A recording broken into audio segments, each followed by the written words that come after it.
This podcast is funded by Ted Dintersmith, the executive producer of the acclaimed film Most Likely to Succeed, and the author of the best-selling book What School Could Be.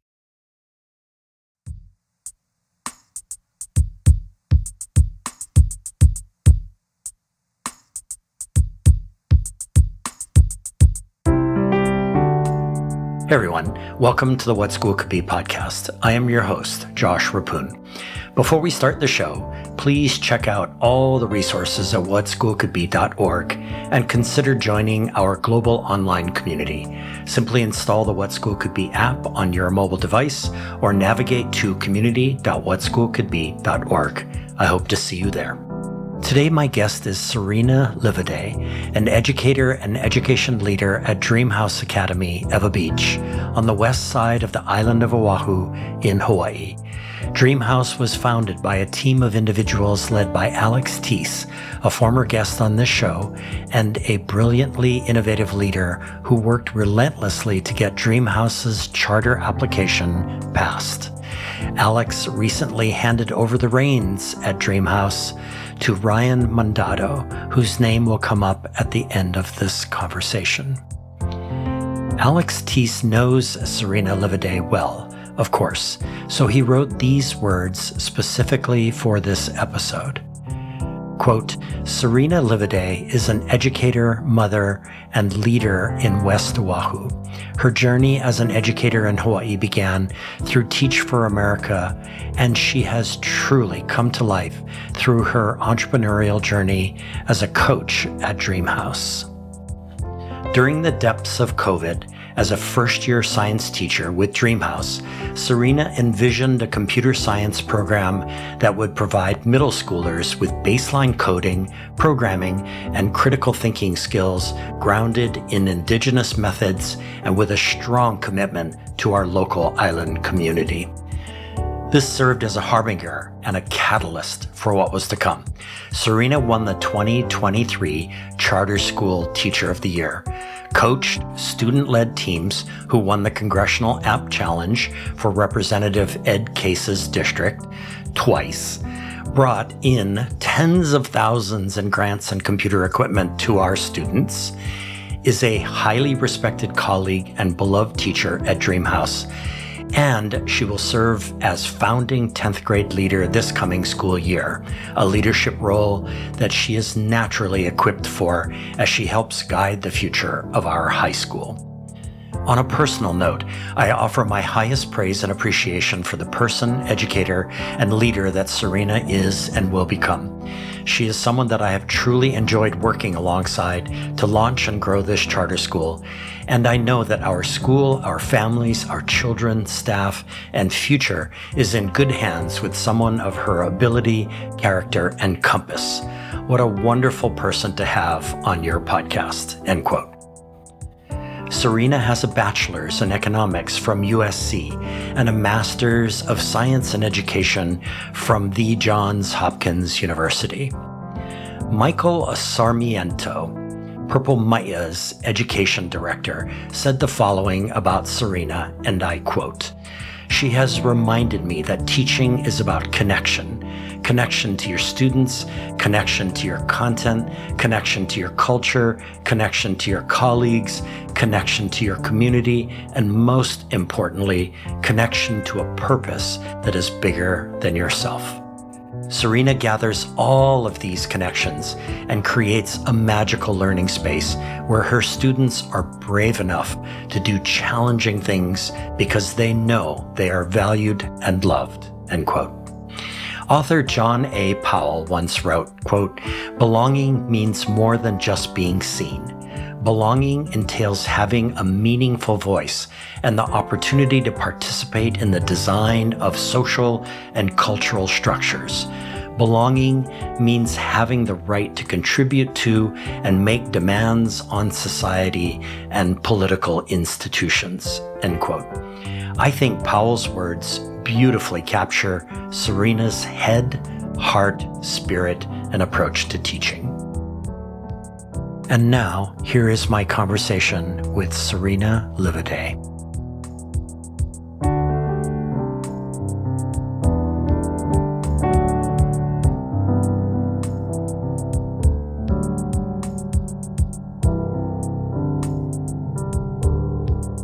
Cerina, welcome to the What School Could Be podcast. Hi, thanks for having me. So, Cerina, I've really been looking forward to this, and thank you for being on the show.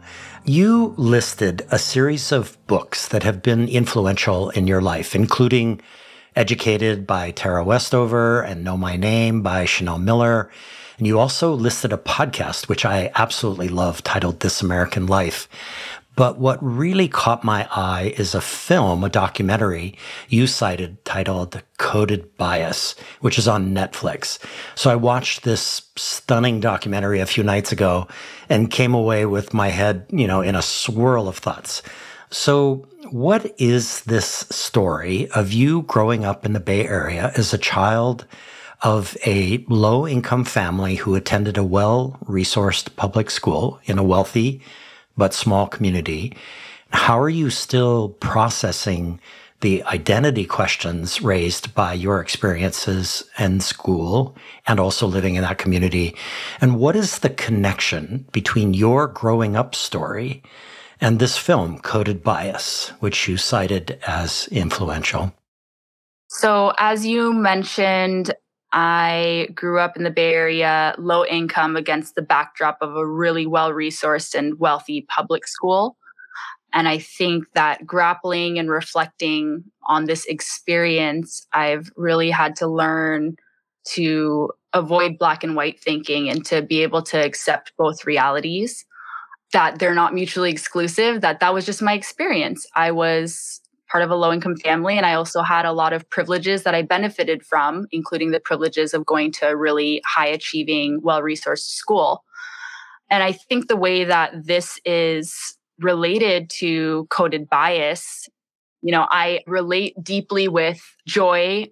She is the computer scientist at MIT Media Lab, whom the documentary focuses on. Mm-hmm. She is an engineer. She works with technology, yet the very technology she creates can't even identify her face. Mm. And so I think it's this really powerful contrast of her identity as an engineer, but also up against the backdrop of like a field that she is not yet represented in, if that makes sense. So it's just really like gray area and tension of being able to hold both, like she's an amazing engineer, and also she is the exact example of someone who is not yet represented in the algorithms that we consume and use every single day. This is a wild question to kick off the interview with, but I think if I can draw that connection there of identity is complex, and oftentimes there are parts of your identity that don't, seamlessly seem to fit. But that's okay, because that's who you are, right? You can hold both. And there is one quote that has really been guiding my thinking lately on identity and education and just the way I see the world. And it's by the poet Rumi. It's somewhere out there beyond the ideas of right doing and wrong doing, there's a field. I will meet you there. And I think aside from right and wrong, I think beyond the ideas of black and white, there's a field. I will meet you there. And so I've been really challenging myself to be comfortable with the discomfort of gray in between.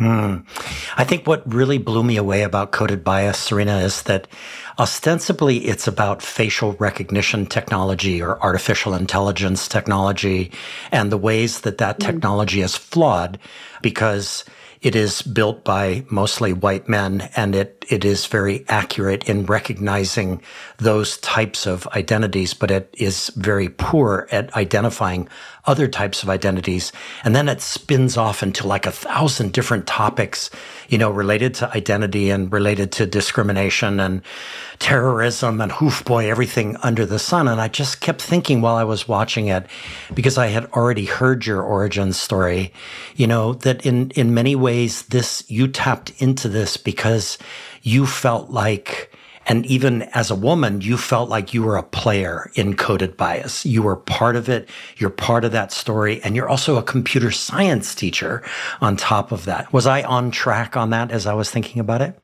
Yeah, absolutely.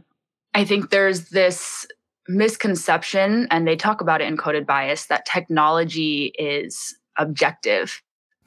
and fair, but technology is not objective and fair because technology and algorithms are created by humans and humans are flawed. And as you've mentioned, technology is created specifically by a very small group of homogenous people. And so, I mean, that's the idea that I really want to get across to my students of like, your voice is important. You need to be a creator of technology. You need you represented in technology creation and algorithm creation. And yeah, that's really what led me to be a computer science teacher is my own experience with computer science, which you started to mention. I majored in computer science in college and quickly left because at the time I thought that I wasn't smart enough. You know, the college level computer science classes and math classes, engineering classes were extremely, extremely rigorous compared to the ones that I had taken in high school.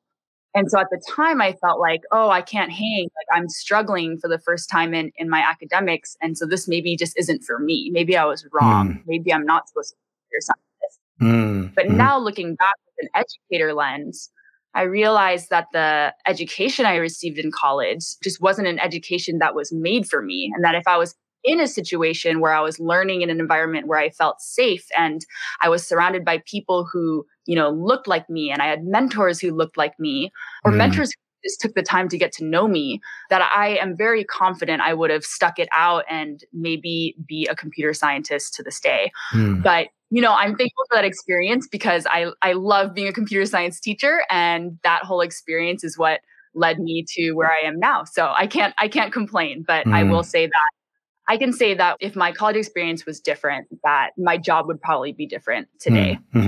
So that's a perfect segue, you know, to a follow-up question.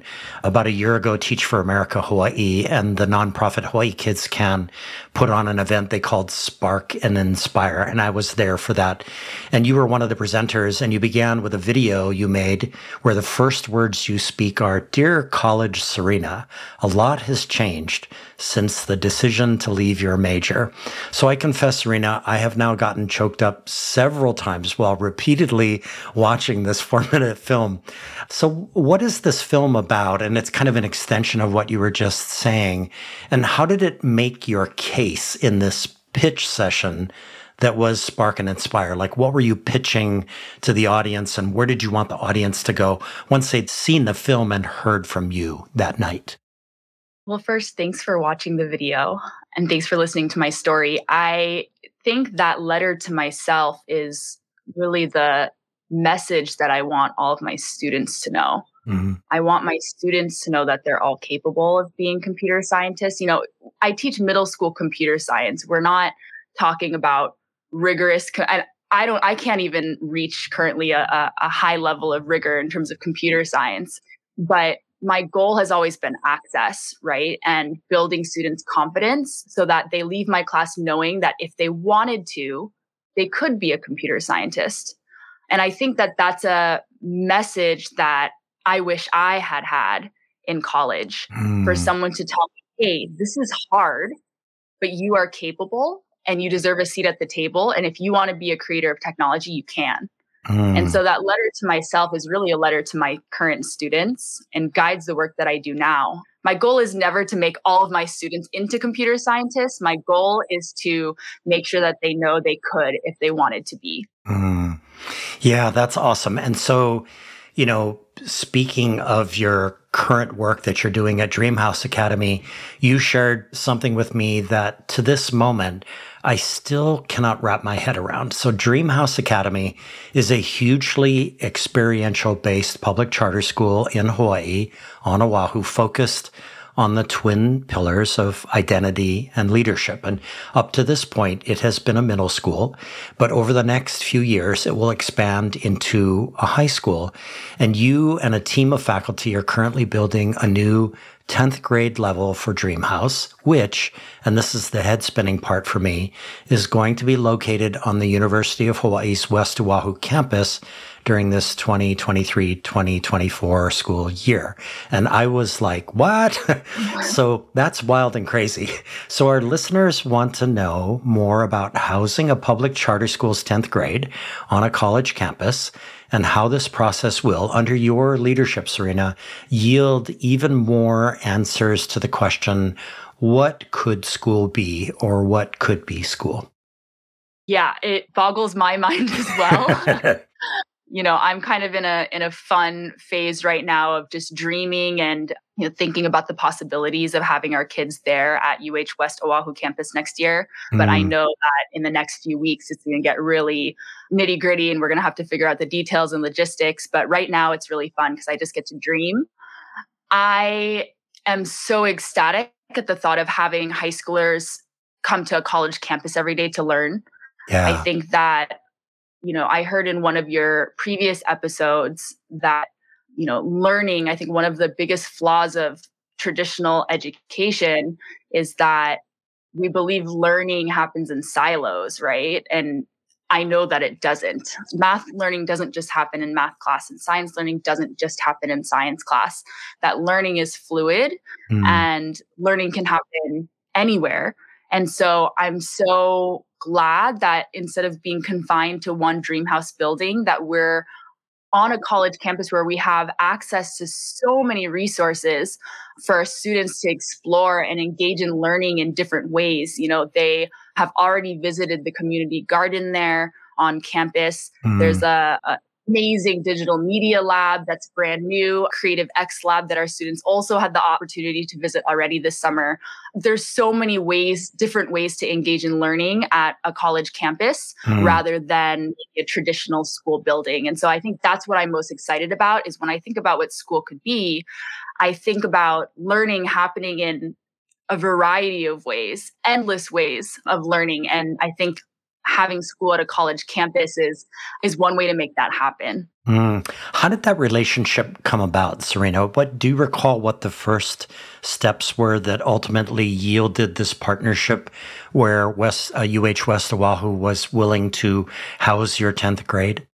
Yeah, so our founder, Dr. A.G.E.N.T.I.C, he is the founder of Dreamhouse, or one of the founders, and he forged a relationship with faculty at West Oahu, I think about a decade ago. And we first pitched the idea of creating a public charter school focused on identity and leadership. He started the conversation a decade ago about what would it look like for our students to actually be high school students on a college campus and to see themselves as college students every day, even though they're still in high school. And so he started this conversation, and it's been a long conversation since then. And really have him to thank, because he is the one who, kind of set us up and handed us off. And now I'm taking the torch, and we get to do the fun part, right? We get to be the ones actually there at the campus and doing school there. So yeah, it was really Alex and the relationship he had with the staff at West Oahu. And then I also want to mention that, there are champion staff at West Oahu who really believe in the power of community learning, bridging divides and barriers between K through 12 education and higher education. So I know that there's several partners there at West Oahu who really, really push to make this happen with the help of Alex.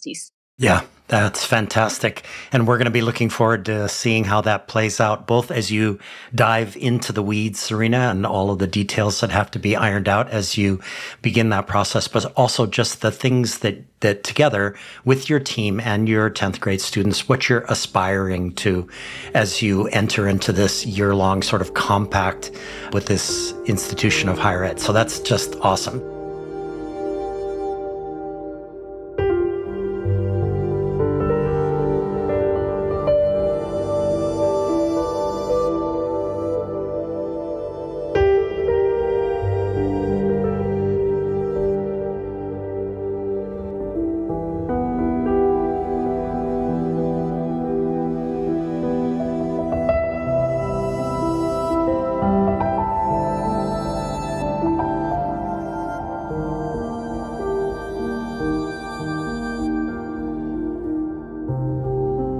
So good segue to my next question, which is, and I beg your patience here. This is going to take a second. I need to kind of explain this question, but you introduced me to an entirely new word I had never heard before, which is awesome. The word is agentic, spelled A.G.E.N.T.I.C.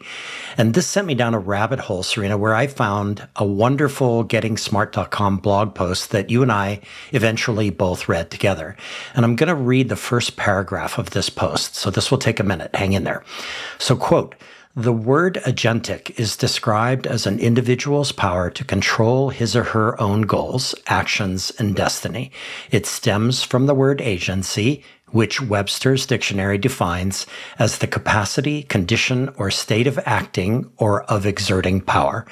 In the late 1980s, Stanford University psychologist Albert Bandura began developing a theory of social cognition that he associated with self-efficacy. He later examined more specifically the role of agency and motivation and coined the term agentic, in which people are viewed as self-organizing, proactive, self-reflecting, and self-regulated, which he calls agentic. So agentic learning is defined by self-directed actions aimed at personal growth and development based on self-chosen goals. Within this context, students initiate actions of their own volition that drive their learning, end quote. So Cerina, our listeners grappling with this concept of agentic would love to hear a specific example of something you did with your students where the outcome was visible, meaning your students became more agentic. Like, paint us a picture, and more than one crazy awesome example would be great if you have that.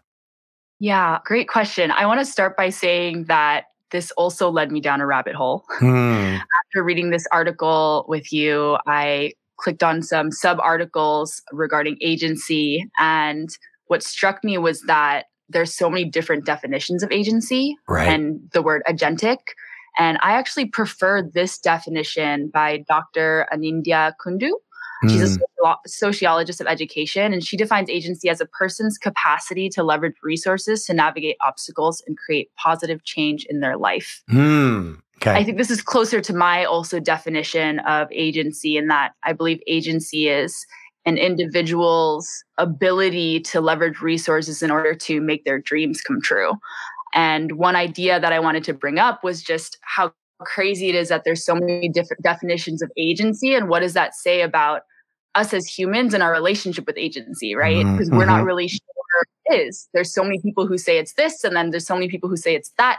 So I just find that very interesting, that agency feels like a very new concept to us. Yeah, but I really prefer that second definition. And in terms of how that shows up in my classroom, I want all of the learning that my students do to feel meaningful, to feel exciting, for them to feel connected to what they're learning and producing, that nothing is being done out of obligation, but students are truly having fun and playing, and it doesn't feel hard. It feels easy, right? And one of the ways that I create that kind of environment in my classroom is I give my students a lot of opportunity to create. And computer science is a great class for creation, because I think that coding is actually fairly easy to pick up. And there's a lot of instant kind of gratification or small wins that students get. You just put a few blocks of code together, and then boom, you have like a cat, and then boom, the cat is walking. So students love coding. And what I do frequently is give them opportunities I'll give them like a genre, for example, like a children's game. But then from then, my students have the opportunity to create whatever game they want. And they have an opportunity to express themselves through that game. So their interests, like students who really like sports or football, will create a kids game based off of football. Students who, are into fashion will create a kids dress up game. And so I really give them an opportunity to express themselves and the things that matter to them within their code and within the things that they create.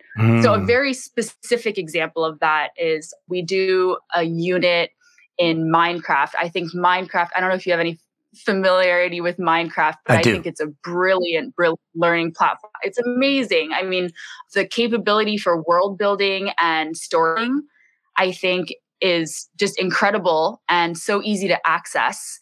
And what I like about it too is that all students really enjoy Minecraft. Like, I think one of the big reasons why there's such a big gender divide in computer science, or gender gap, I should say, in computer science, is that, computer science is highly related to computer games, gaming, robots, and those are all things that, generally speaking, boys feel more drawn to. And so, girls are kind of left thinking, or non-binary kids are left thinking like, well, what does computer science mean to me then? I'm not interested in robotics or gaming. And so that's where Minecraft comes in, because everybody has a story to tell and everybody can create worlds, right? And so we have a unit in Minecraft where students get to create literally anything that they want using the coding concepts that we've been learning in class. And so students create amazing, amazing things like houses and villages. And some students who really like video games will create games within Minecraft, but all using algorithms. And so it's amazing to see what students will come up with when you just say, here's Minecraft, here's some coding concepts. Okay, like run, go free, create whatever. And I think that's just one way in which my students in my class demonstrate their agency. That's awesome, Cerina. I was invited at one point by an Apple distinguished educator here in Hawaii, where I'm based, who was teaching at Punahou School, which is a pretty large independent school here in Honolulu. And in his computer science class, he wanted me to see how he was using Minecraft with his students. I think he had 15 students. And basically the project was each student had their own island in Minecraft, which I was just coming to understand. And on each island, each student had to build the school of their dreams. And the only condition was that they had to visit everybody else's school before they finished theirs. And as he walked me through this hour and a half demo of this, my mind was blown. I just thought how playful that was and how much he was building designers' mindsets and, empathy and connection and collaboration. And so, yeah, wow, that really gets me fired up. And I wish, Cerina, that I was back in school because I had nothing like that. And computer science was just word processing for me back in the day. So that's a perfect segue to this last question before we go to our first break. And I'm again going to beg your indulgence and our listeners' indulgence because I'm going to read out loud your entire computer science course description. And then I want to focus on two parts of it briefly. So here we go. Quote, my syllabus course description. You are a computer scientist. My hope is that this class will help you see and believe this, the understanding of technology and how to use it to benefit our lives and the lives of communities. This is an understanding that flows in your blood, and you will have ample opportunity to practice throughout this course. We will ground ourselves in the new and study the ways that your ancestors utilized and created technology long before us. We will also explore the new and create modern technology, making sure that it is always a true representation of your culture, your community, and your brilliance. When you design websites, apps, games, AI, robots, you're designing our future, and you are designing our world. What kind of world do you want to design? Knowledge of computer science is powerful, and this knowledge lives inside of you. It is time to create, end quote. So my two-part question is, what do you mean when you talk about ways, quote, your ancestors utilized and created technology? And this really sounds like a door opening to inclusion and diversity in a very authentic way. And then the second question has to do with your opening sentence, Cerina, which again is, you are a computer scientist. My hope is that this class will help you see and believe this. So how does the learning journey change when we start with sentences like this, where we tell the kids, you are already the computer scientist. You are already the historian. You are already a biologist or an artist, and this class is going to help bring it out of you. The very first day of school, I get my students coding right away so that they can see firsthand and experience firsthand that they are able to code.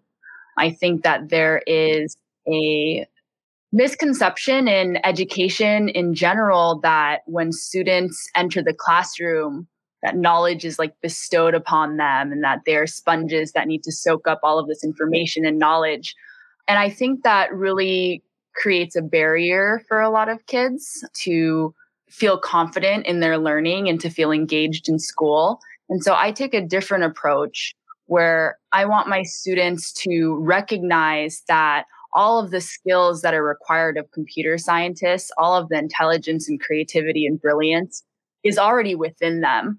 And we use examples from, I serve, mainly Native Hawaiian students. And so one of the things that we do is we explore hale building. And so in collaboration with Purple Mai'a, a phenomenal Indigenous computer science technology organization, I'm co-developing a hale building unit with them. But instead of a real life physical hale, we're recreating hale with algorithms in Minecraft.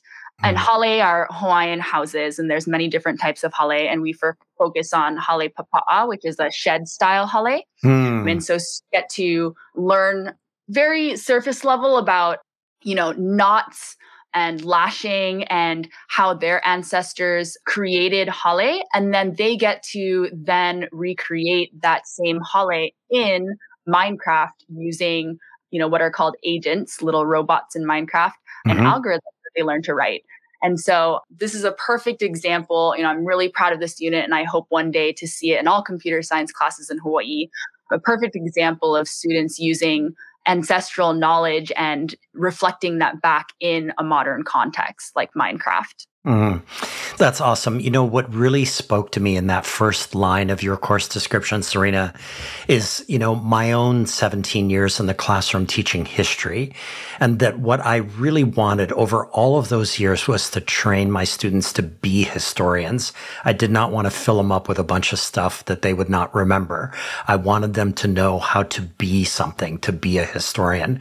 And I think when you lead with a question like that, it's really inclusive. It's like, Michelangelo is, as an artist, as a sculptor, was famous for, the idea that he would get a block of marble and then he would release something from like the David from it with his chisel and hammer.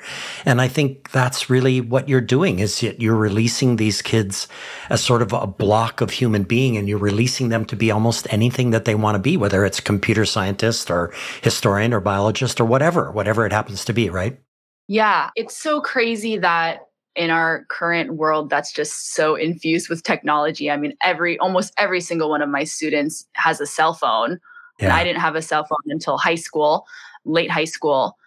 It's crazy to me that not all students have even just a basic understanding of how technology is created and feel confident to do so themselves. I mean, that's not their fault, obviously. That's an access issue, right? And all it takes is just a little bit of exposure. And that was really the goal of me starting this program at Dreamhouse, was like, hey, we can talk about test scores and achievement and, starting an AP class, which we're going to do next year, but all of those things later. But right now, like, the first step is just access and exposure. Like our students will never know that they're computer scientists until someone takes the time to tell them, right? You are a computer scientist. Yeah. And then from then on, it is their choice whether or not they want to pursue that route. But someone needs to tell them that they are and they can be.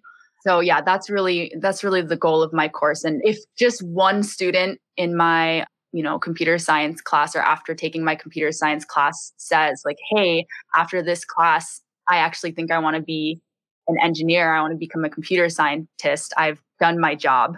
And so far, I've had several students come up to me and say, hey, this is something that I want to pursue. That's awesome. Yeah, that's awesome. So, hey, everyone, we will be right back with more questions for Cerina Livaudais. Hi, fellow educators. I'm Steve Shapiro, and like you, I'm excited about the possibilities of what school could be. Please check out my podcast, Experience Matters, where I talk to guests ranging from big national thinkers like Daniel Pink and Tony Wagner to recent high school graduates about the most profound learning experiences of their youth. Then we dig into the implications for how we can reshape schools to produce powerful breakthrough learning for all of our students. Education can take many forms, but whatever form it takes, experience matters. Hey there. Are you interested in hearing weekly conversations with authors, leaders, and practitioners at the forefront of learning and education innovation? Then you'll love the Getting Smart podcast. This podcast amplifies the incredible work being done by some of the most innovative minds in education. Learn new leadership styles, new technologies, new frameworks and mindsets, and get the fuel you need to stay motivated and curious. Together, we can empower all learners to thrive. It's available at gettingsmart.com or wherever you listen to podcasts. Hi, Hi, friends. This is Toy Hirschman from A.G.E.N.T.I.C. It is my great honor to uplift this excellent podcast, What School Could Be. As always, we are super excited to support innovation in education. We've been lucky enough to feature some of the incredible What School Could Be educators on our podcast. If you are looking to be inspired by entrepreneurs and entrepreneurial educators and other great minds from across the world, check out the A.G.E.N.T.I.C Talk podcast, and please like and subscribe and leave a review. Thanks for tuning in. Hey everyone, we are back with Cerina Livaudais, an epic educator at Dream House Academy in the township of Ewa Beach in Hawaii. So Cerina, if pressed, I would say that one of the main arguments happening in education right now has to do with the development of career pathways and pipelines. So for example, I hear folks applauding the concept of a healthcare pathway or an engineering pathway in high school that leads directly to, say, nursing school or a job in engineering. But I also hear folks raising concerns that schools are becoming job training centers and not the developers of a learned citizenry. So I just wonder what your thoughts are about this 30,000-foot question that's kind of big, I understand. No, that's a great question. I totally understand the intent behind college and career pathways, or career pathways specifically. But I do feel a tension there because I don't know about you, but when I was in high school and even college, I really had no idea what I wanted to be when I grew up, right? Like I didn't know what career I wanted to commit to. And that's reflected in my college journey. I changed majors like 3 times before I landed in economics and then became a teacher. So, I think that it would be more helpful to provide students with skills-based opportunities and give students experiences or exposure to how those skills are applied in various fields, but maybe not put them on a specific career track that early, as early as high school, because I feel like it pressures them to choose a career. But, they're kids. They're still trying to figure out who they are and what they like and what they don't like and what they're good at. And, so at a school like Dream House that focuses on identity, we really try to give our students the space to figure those things out first and then not jump to like, okay, choose a career. Do you want to go into the medical profession or technology? And so one thing that we're trying out in 10th grade this upcoming school year is we're partnering with an organization called Pilina Pathways to provide some pathway courses, but they're not career-based. I think they are grounded in real-world professional skills, things like problem solving and collaboration. And then also there's a specific kind of track that the students can choose to engage.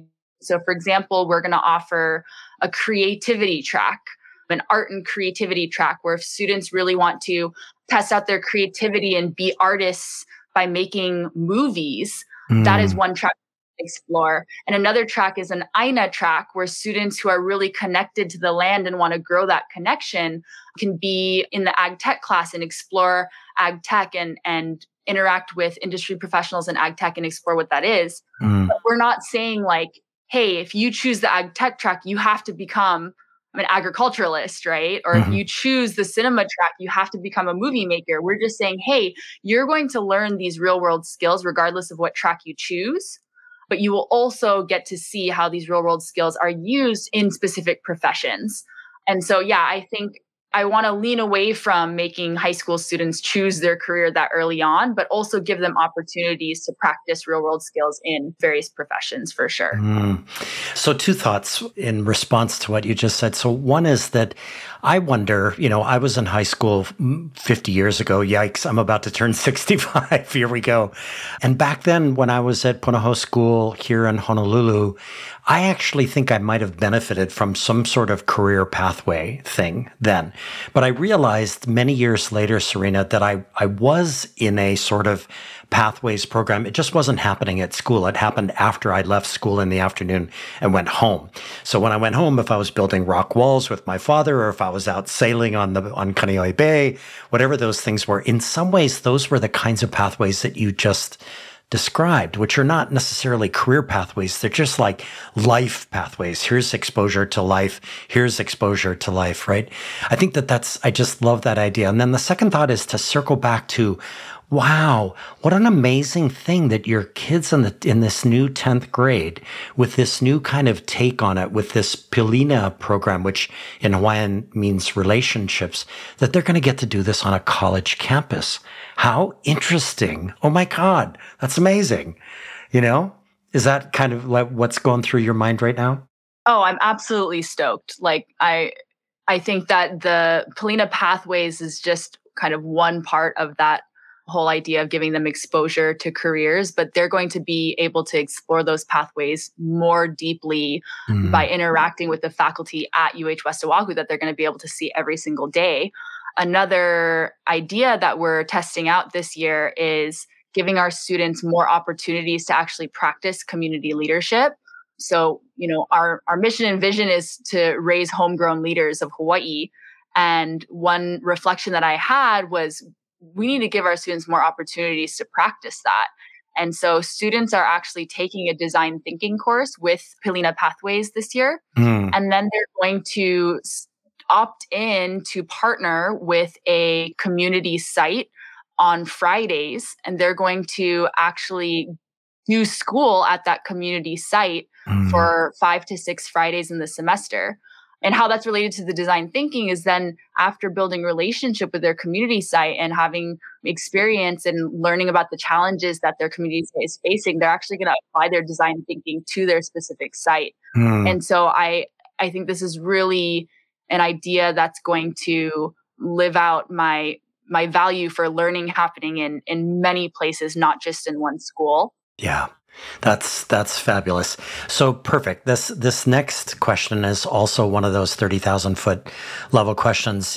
For many years now, there's been a groundswell movement across the country and perhaps even the world that is calling out the College Board's advanced placement program. So heck, Cerina, I have been vocal about my frustrations with AP and the way its courses are sometimes an inch deep and a mile wide. And I've also been vocal as a former APUS teacher about the anxiety and stress these courses lead to. You, on the other hand, are working hard to get your 10th graders next year to take and pass the AP Computer Science course and its exam.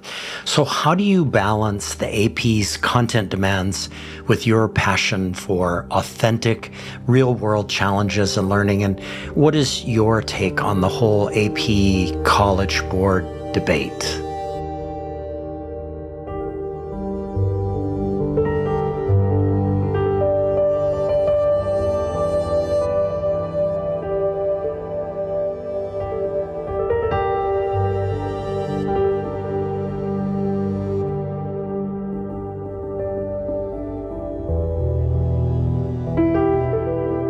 I heard, from many AP teachers, including some of the AP teachers that you've interviewed, that this is always a constant struggle trying to figure out how to live out your values in your teaching and also get your kids to pass this like really rigorous standardized test.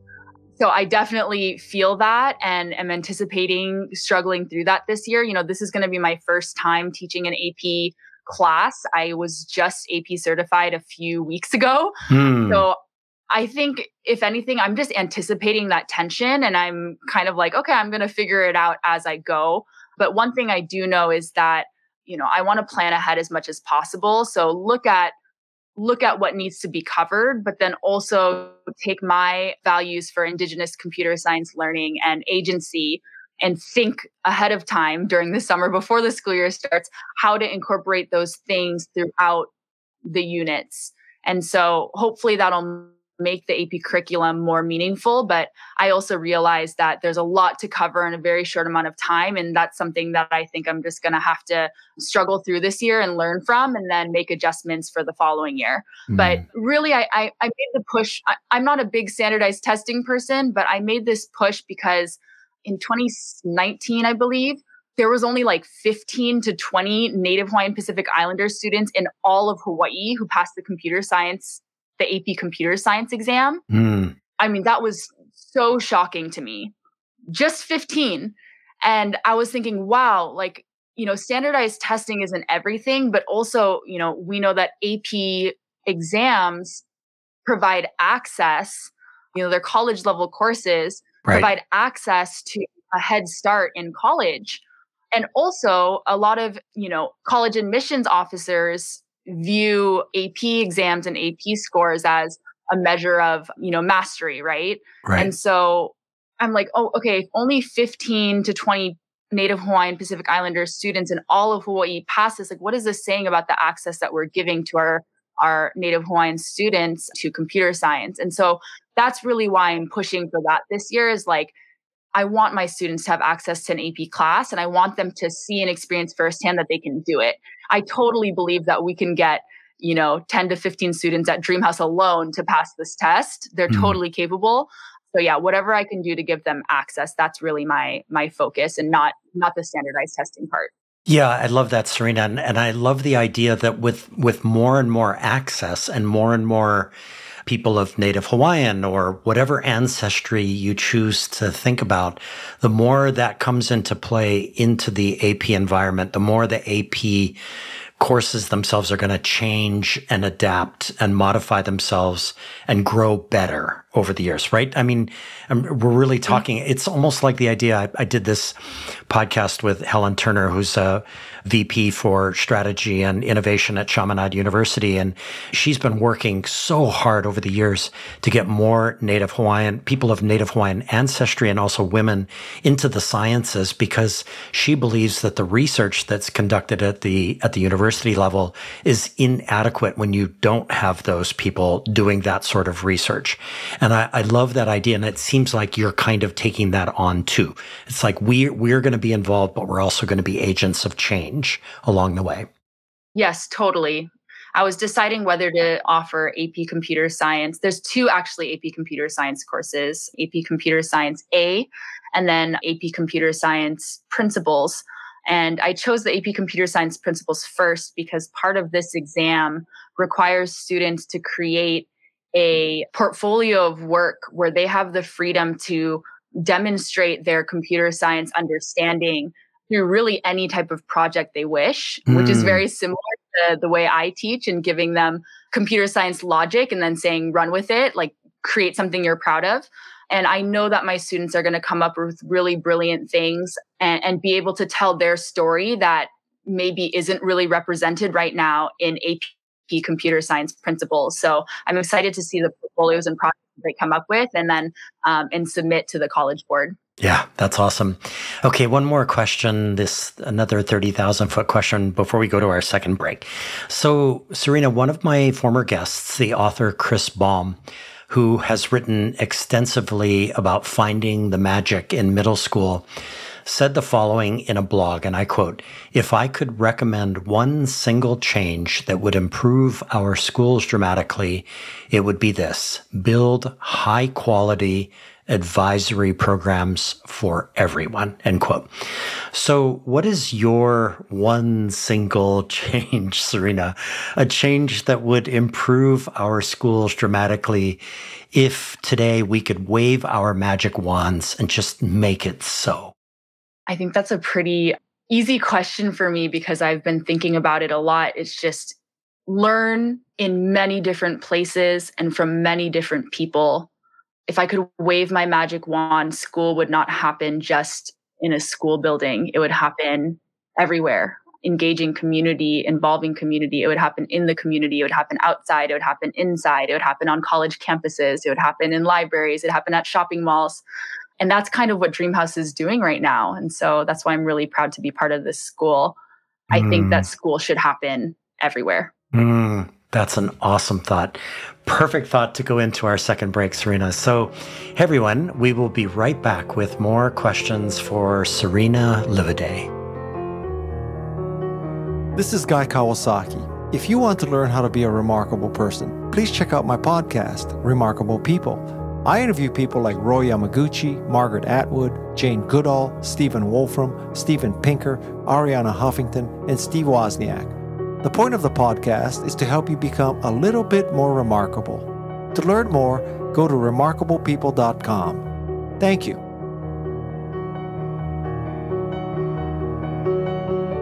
Aloha, my name is Aaron Shorn, a previous guest on this very podcast. I am also now head of growth and community at Hawaii's own Unruler. Unruler is a collaborative mobile and web platform that accelerates innovation, grows culture and community, and celebrates learning. Learners post multimedia, tag their learning, and through comments are able to work together asynchronously. Each post is a moment of learning that forms the foundation of a joyous learning journey. We can be found at unrulr.com. Mahalo. Are you ready to shake things up in the classroom?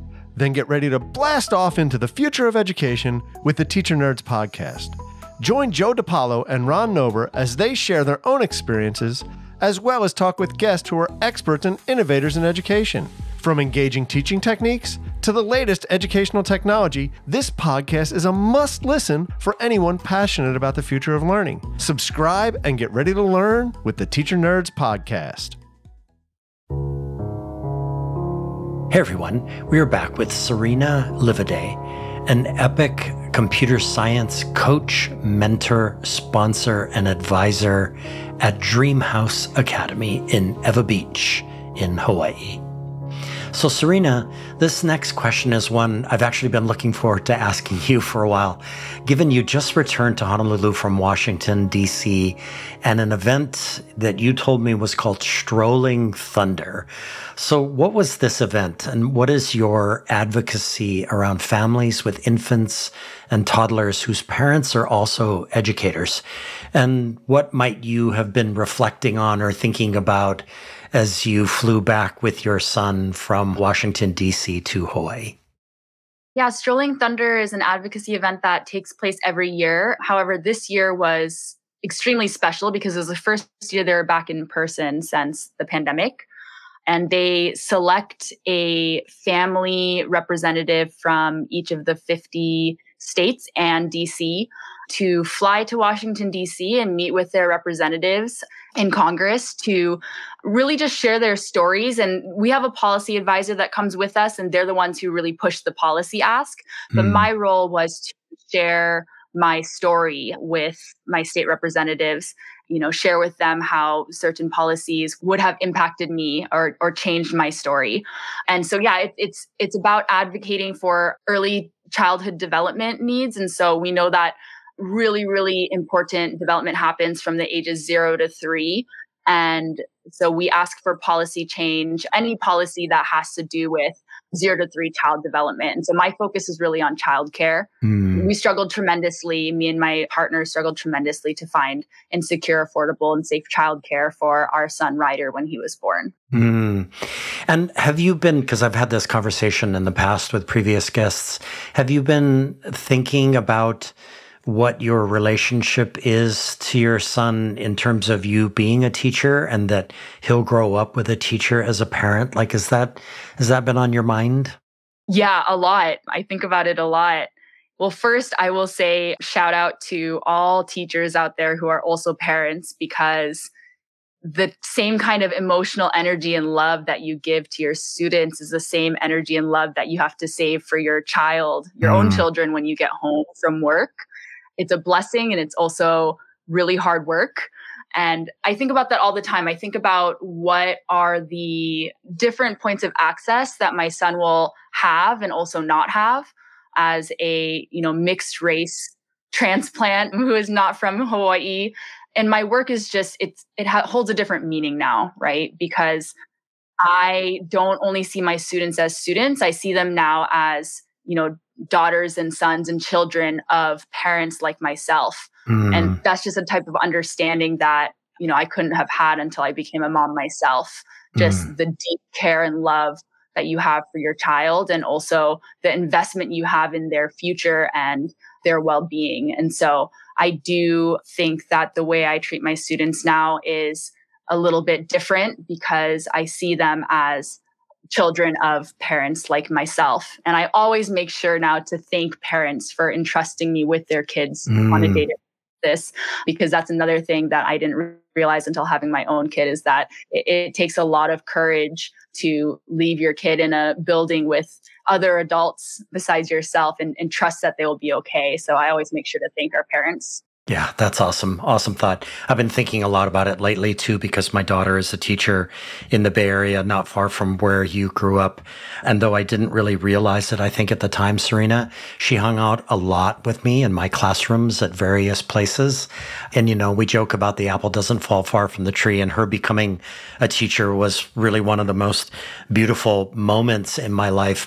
She's the one who has expressed to me how much she was absorbing in that time that she was spending with me in my classrooms or when I was preparing to teach and things like that. And so I love that work that you're doing. And I love the sentiment that you're expressing there, which is that we always need to think about the fact that our educators are parents as well, and that they carry a lot on their shoulders. So that's awesome. So Cerina, I'm going to return to something you were talking about earlier, which is Purple Maya. One of the core concepts at What School Could Be is mobilizing your community. And there is this organization that you've talked about already in Hawaii called Purple Maya, which is a world-class institution that sets the standard for excellence in education, innovation, and entrepreneurship in service of both land and people. And you supported the founding of Purple Maya's Future Ancestors program, which was designed to empower students to explore their community in search of vai-vai, meaning in Hawaiian, value and richness. So these learning experiences really lay the foundation for future explorations into indigenous innovation and entrepreneurship that are built around Native Hawaiian values and perspectives. So what was your role in the designing and building of this Future Ancestors program? And what is a specific example, I think you already kind of shared something already, of something young people might do or did do to find the richness and value in their communities? Kumu Mike Sarmiento, who works for Purple Maya, is the one who founded the idea of Future Ancestors. And Future Ancestors is grounded in the ideas of ho'omau, ho'omo'o, and po'okela. And, the broad translation to English is past, present, and future. And we're trying to get our student leaders to think outside of themselves and kind of think about that question that you actually left some of your guests with in a past episode. What do you want your legacy to be in your community? Right. So it's something that our students who have tons of things going on in their middle school lives don't really think about until given the invitation. And so Future Ancestors creates space for them to think about that question. And to better understand that question and explore that question for themselves, we connect them to various community members who are absolutely brilliant and really living out their ancestors' dreams and continuing the work of their ancestors in community every single day. And so within a span of my favorite thing about Future Ancestors is the first day of Future Ancestors, we meet outside of Dream House, and then we get the students on a bus, and then we just go. Wow. And which is kind of rare for a camp, right? Because usually we start with relationship building and grounding and training. But we really believe in we want to communicate to our students that, again, going back to the idea of learning happens everywhere. Yes, we will relationship build and do all of those things, but let's just get on a bus and go, and let's take you to some really awesome places in your community that you may not have seen and visited before. And so within the span of 4 days, we take our students to 4 amazing places in the community to talk to kumu that are dedicating their lives to very, very special places in our community that have a lot of rich history. And our students get to also take part in the work that these kumu are doing. And then after visiting all these sites and having these experiences in their community and learning from these amazing people, we we ask our students, okay, so what is your purpleness? Purple Maya was named Purple Maya because purple is the rarest color in nature. And so we say that every student, every individual has purpleness. And so what is your purpleness? What is the gift that you have to offer your community after seeing how all of these other Kumu are offering their purpleness to their communities? And so that's kind of the application to themselves. And they get to reflect on the legacy that they want to leave in their community after being inspired by all of these amazing people. Yeah, that's awesome. And I want to give a quick shout out at this moment to our listeners, to a shout out to a book that I read last year called The Good Ancestor by Roman Krznaric. And it just changed my life. And now I'm seeing education through a completely different lens, Cerina, that we are charged with educating not one, not two, not three, just multiple generations of kids to be good ancestors, and that we feel a sense of urgency about doing that. So that's fantastic.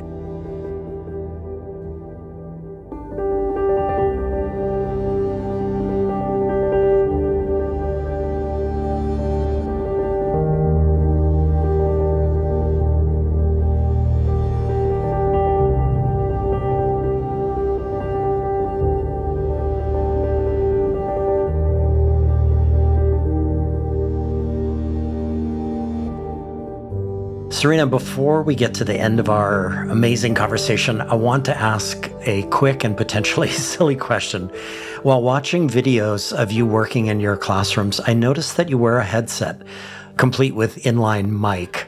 And in effect, you are amplifying your voice on occasion. So why?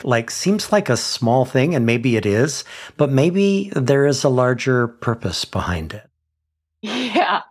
At Dreamhouse, we call it the Britney Spears mic. I'm not the only nerdy coach who has one of them, but I mean, the main reason we have Britney Spears mics at Dreamhouse is because our middle school campus is the way the building is configured. It's open concept. And so there are very minimal walls and doors. There are no walls and doors. There's just spaces next to spaces next to spaces and hallways that connect them.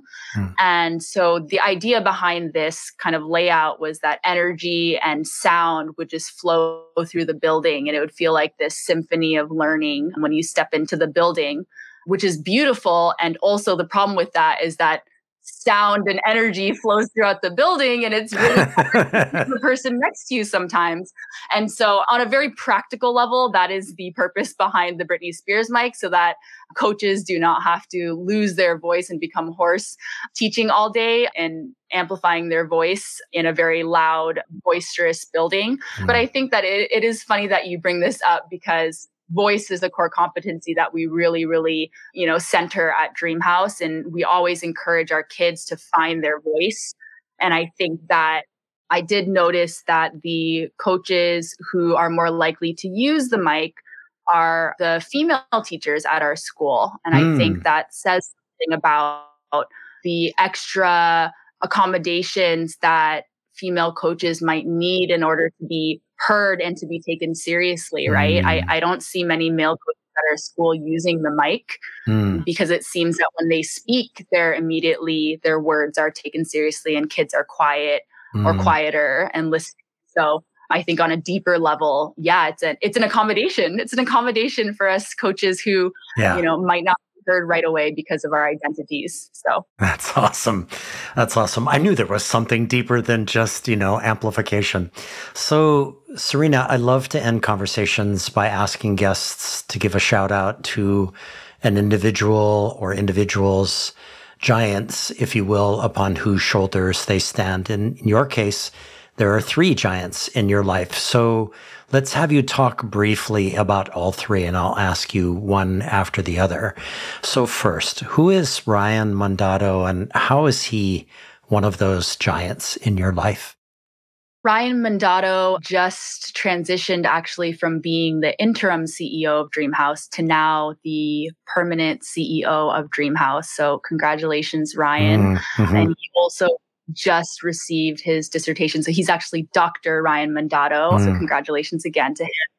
He has been a mentor of mine, and, on paper, he's my supervisor, but he always tells me that he doesn't like to be called that because people do not need to be supervised. He is someone who really introduced to me the idea of agency and gave me frameworks and ideas for learning how to navigate my own agency. Agency sounds really glamorous and beautiful, and people strive to have agency in their lives. But then when given it, or given an opportunity to be agentic, it actually becomes really difficult. I hear a lot of times at school, staff, especially when we're tired and burnt out, I just want someone to tell me what to do, right? Which is the opposite of agency. But I think that there's something to that. It speaks into how difficult agency is. And I think Dr. Ryan Mandato has really led me in learning how to navigate my own agency, even though it's hard. So that's Ryan. That's awesome. So Cerina, why a shout out to the strong female leadership team at Dreamhouse upon whose shoulders you stand? Yeah, I want to specifically shout out our principals on paper. We don't use the language principals or administration at Dreamhouse, but they are our principals on paper, Darlene and Amber. Coach Darlene and Amber, and also all of the female coaches at Dreamhouse are just powerful, powerful leaders. I mean, they wear many hats. They are community leaders. They are parents. They are teachers, they are administrators, they are systems thinkers, just brilliant people with very high capacities for love and leadership and change. And I think that it's really empowering to be in a space that is led by these powerful women. And I think that's really shaped my leadership journey in learning from these amazing women leaders how to be a woman leader in the workplace and how to also balance the many hats that we women leaders wear. That's awesome. And so you've already mentioned him already, but finally, who is Mike Sarmiento, and in what ways do you carry his energy and his vision with you each day? Kumu Mike Sarmiento is from Makaha, and he works for Purple Maya. He is also, again, my supervisor on paper, but has just been a tremendous mentor to me. And I don't know if he knows this, but he's really changed my life in terms of the way I view my work and my identity and community. He is someone who believes deeply in the potential of people. And I think a lot of that comes from the philosophies of future ancestors, that the gifts that people have are not just from themselves. They've been gifted to them by a long line of people who came before them. And so he believes that every individual walks in great power that has been given to them by their ancestors. And I think he sees every individual like that. And he saw me like that. And that was just life-changing for me. And I'm so honored that future ancestors, this idea that has been in the works for years and years, that he trusted me to pilot the very first program at Dreamhouse, that has meant the world to me and is one of my favorite things about working for Purple Maya and working for Dreamhouse. That's awesome. And so what we'll do is we'll dedicate this episode to Dr. Mandato and to the strong female leadership at Dreamhouse Academy in Eva Beach, and also to Mike Sarmiento. And we wish them the best. And we thank them for being future ancestors, right? Because that's what they are. Yes. And that's awesome. They're the ones that we carry with us each day. And I love that idea. So thank you.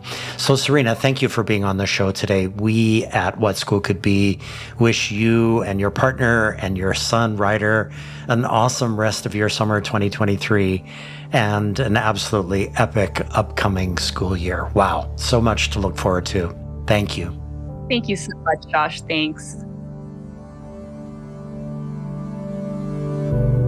My editor, creative consultant, and sound engineer is the talented Evan Kurohara. Our theme music comes from the vast catalog of music created by my friend of 40 years, the remarkable pianist Michael Sloan.